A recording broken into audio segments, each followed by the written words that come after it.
मेरे भाई, बड़ा अच्छा लगा कि आप पत्रकार होकर इतने सजग हैं कि आप इन चीज़ों को फॉलो कर रहे हैं।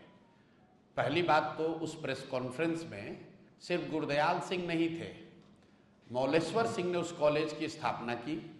उनकी 5 बेटियां हैं, 3 लड़के हैं। करतार सिंह 1 लड़के थे।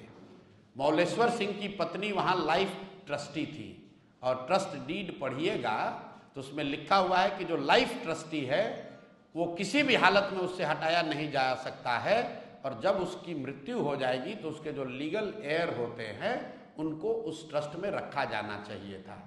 ये तो लीगल मैटर है, चलने दीजिए। हम लोगों ने आरोप लगाया है, मान लीजिए कि हमने गलत आरोप लगाया। आप पत्रकार हो के इतने सजग हैं, और दिलीप जायसवाल बेचारे इतने निसहाय हो गए हैं कि वो जवाब भी नहीं दे पा रहे हैं। भाजपा देश की इतनी बड़ी पार्टी है, भाजपा के पास इतना भी दम नहीं है कि जो जानकारी आपके पास है वो जानकारी वो दे। आपने उनका ठीका उठाया है, बहुत अच्छी बात है, आप सवाल उठा रहे हैं।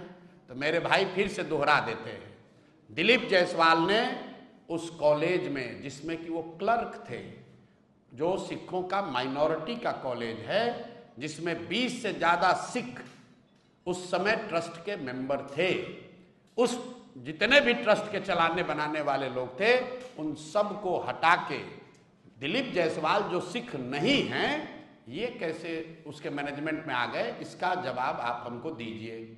आप क्या दीजिएगा? दिलीप जायसवाल दें, जो भी उनके सलाहकार हैं वो दें। दूसरी बात, उस कॉलेज में 50 से ज़्यादा बिहार के अलग अलग दलों के नेताओं के परिवार के लोग मैनेजमेंट कोटा से जगह पाकर मेडिकल की डिग्री उन्होंने हासिल की है। तो किस आधार पर उन 50 नेताओं के बच्चों को उसमें एडमिशन दिया गया, ये बता दीजिए। बिहार का सामान्य परिवार का कोई बच्चा मेडिकल करना चाहता है, आपका बेटा अगर पढ़ने जाएगा मेडिकल, बेटा बेटी, तो उसको परीक्षा पास करना पड़ता है। अगर परीक्षा नहीं पास करेगा तो कैपिटेशन फीस देना पड़ता है। लेकिन बिहार के 50 से ज़्यादा नेताओं के परिवार के लोग बिना किसी परीक्षा के उस कॉलेज से पास होकर डॉक्टर बन गए, जिसको दिलीप जायसवाल चला रहे हैं। तीसरा आरोप सुन लीजिए, उस कॉलेज से आयुष्मान भारत के अंतर्गत करोड़ों रुपए की गलत निकासी की गई है, ये भी आरोप लगा रहे हैं। अगर आपको दम है, दिलीप जायसवाल को दम है, तो बता दे कि कितना पैसा आयुष्मान कार्ड योजना में लिया है।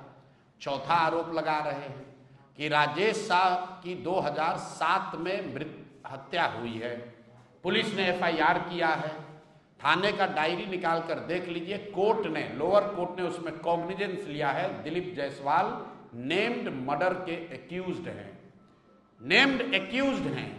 जिस SP ने और DIG, दरभंगा के रेंज DIG ने उसका कोर्ट क्लोजर दिया है, उसमें से दोनों ही लोग के परिवारजन को बाद में क्लोजर देने के बाद मेडिकल कॉलेज में उनकी पत्नी, उनके बच्चों को एडमिशन दिया गया है।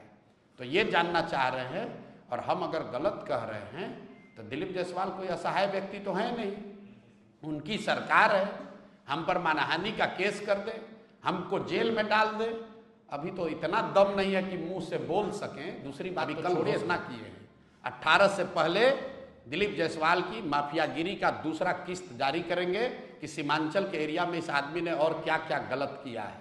चाल चरित्र चेहरा का बात करने वाली भाजपा, उसका अध्यक्ष, उस पर मर्डर का जैसे संगीन आरोप हैं।